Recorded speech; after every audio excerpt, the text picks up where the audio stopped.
Eh ouais. On va passer du 4 au 17. 17. C'est le nombre de rappels reçus par Luciano Pavarotti un soir de 1972 à l'Opéra de New York, après une interprétation remarquable de la fille du régiment. Du 17, on passe à 169. 169, c'est le nombre de fois où le célèbre ostinato du boléro de Maurice Ravel est répété dans l'œuvre. Le tempo obsédant qui reste dans la tête. Le célèbre ostinato du boléro de Maurice Ravel, le nombre de fois est répété dans l'œuvre. On monte un peu le chiffre, on monte à 200. 200, c'est le nombre d'heures que vous devez prévoir pour écouter l'intégralité de l'œuvre de Mozart, soit un peu plus de 8 jours sans interruption. Voilà, un peu plus d'une semaine de Mozart, ça fait. Hein.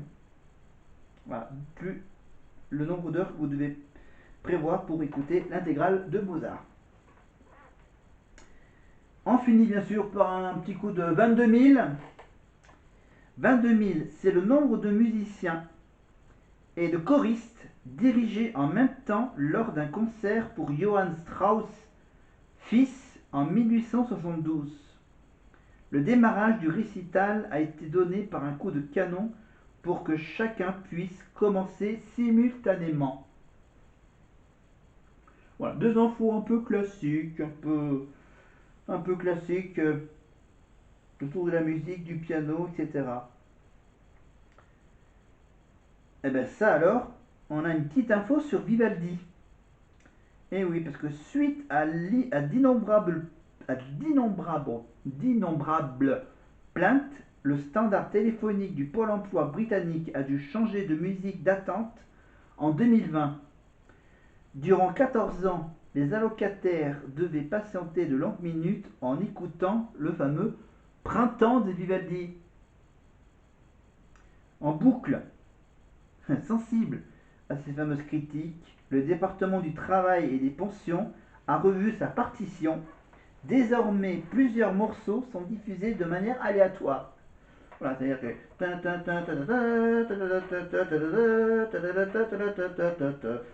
Voilà. Allez, un truc fou aussi, c'est Domingo Antonio Gomez est le pianiste le plus rapide du monde. Il peut jouer 824 notes en une minute. Alors, Marine, hein. Allez. Aux danseurs qui sont sur scène avec nos élèves ce soir, qui sont dirigés par Nicole Chirpaz. Ça va? Beaucoup d'émotions. Ça va, nickel. Vous l'avez vécu dans votre chair, dans votre âme. On vit des moments très puissants ce soir, ma chère Sophia. Très bonne. Oui, Nikos. Elle a été impressionnée par la performance de nous. Impressionnée par sa performance, émue par les nuances qu'elle vient nous offrir et tout ce qu'elle a lâché en termes d'énergie, c'était fabuleux. Tu maîtrises la technique. On peut dire pour Sophia, c'est elle a chialé. Voilà, voilà c'est la phrase culte de la prof de chant. Elle a chialé.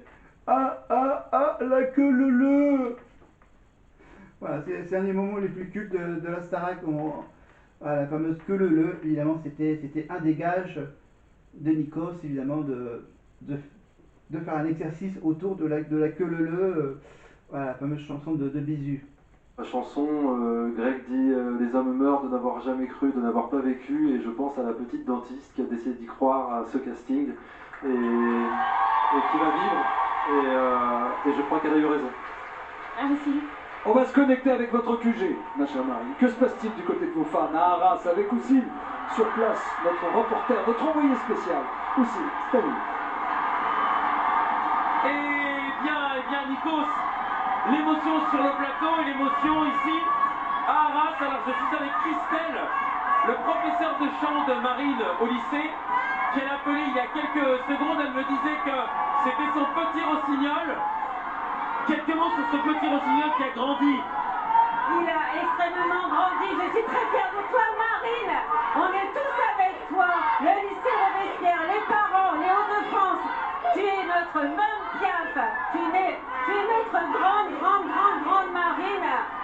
confiance en toi, on est tous avec toi. Votez deux, votez deux. Voilà les mots du professeur de chant de Marine.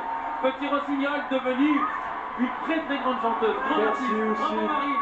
Merci, Bisous, à bisous, tout à la l'heure. fête. À tout à l'heure. Qui de Marine ou d'Ebony remportera la Starac ce soir? Je vous laisse vous remettre de vos émotions, ma chère Marine. Ça se décide dans les minutes qui suivent. Mais tout de suite, félicitations Madame Brice. Voilà, donc c'est le moment que on va changer de... On va passer de la première partie à la deuxième partie de cette finale. Donc, à venir, donc, des petits souvenirs télévisuels, évidemment, avec ces visages qui ont marqué la télé. Et on finira, évidemment, par parler de Michael Jackson, évidemment. Ça fera un joli petit enchaînement avec le petit bouquin sur les 50 États d'Amérique, évidemment, avec Bangoumi et bien sûr Édition Les Arènes pour l'émission quotidien. Et le podcast 50 States, évidemment. Voilà, l'équipe de Yann Barthès qui ont sorti ce fameux bouquin sur les 50 États. Et donc je vais tirer au sort un État. Voilà, pour lequel on va parler pendant cette petite deuxième partie finale. Évidemment, je vous ai montré, entre autres, les quelques dessous de verre avec le visage de Marine dessus. Voilà, les deux petites rondes et la format carré. Voilà, et le fameux sac, évidemment, le sac prestige de la Starac, évidemment. Et voilà. Et juste avant de partir à Toulouse, j'aurai donc quelques petits bouquins, quelques vieux bouquins de la Starac. Et un nouveau t-shirt et même un poster, voilà, avec les 9 élèves de la tournée. Et on continue avec un petit bout d'Amel Bent avec Marine, avec les plus grands tubes d'Amel Bent.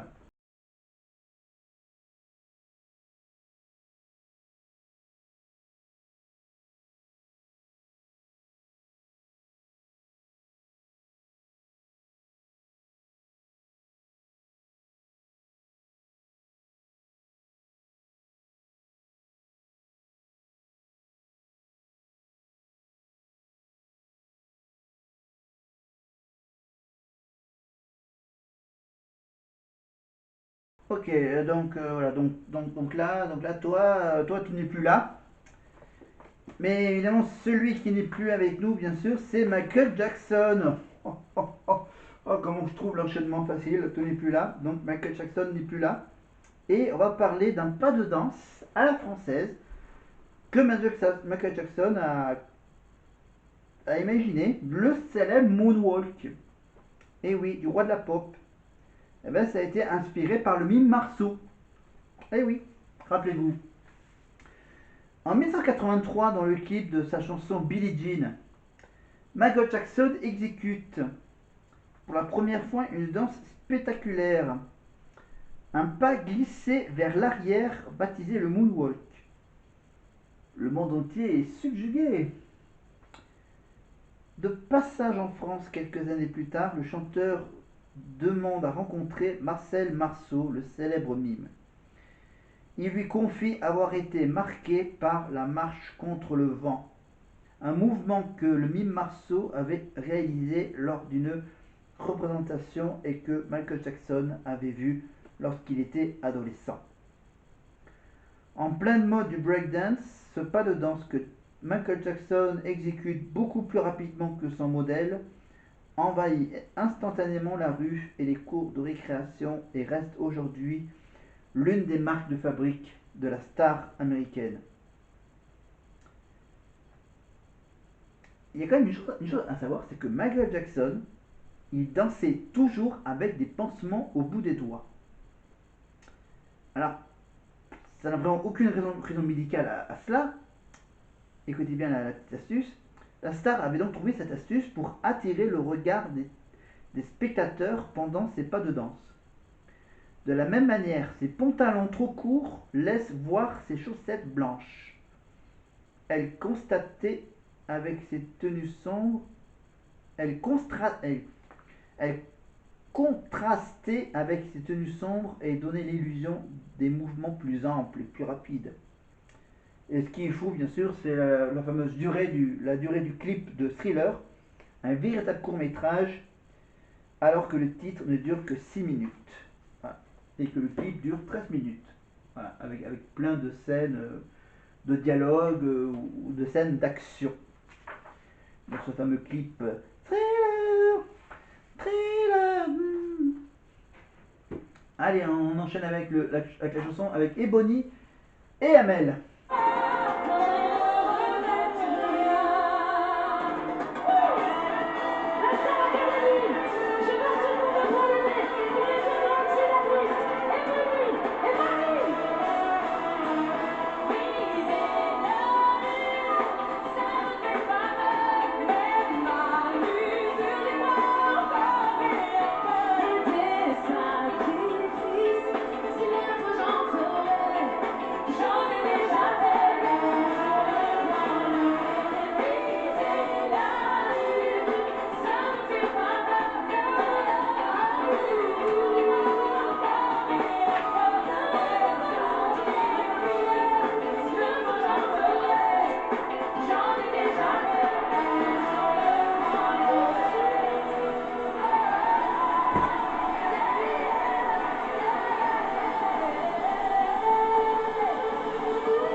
Évidemment, le point levé, la philosophie d'Amel Bent, évidemment, après Popstar. Oui, pas comme Hugo, entre Popstar et Nouvelle Star. Oui, c'est ça, c'est attends, pas que je me mélange. Entre Amel Bent, Chimène Badi, les L5, Watford, Link Up. Qu'est-ce qu'il y avait d'autre? Les Watford, oui, je crois que j'ai déjà dit, oui, les Watford. Et entre ceux de la Nouvelle Star, donc la Nouvelle...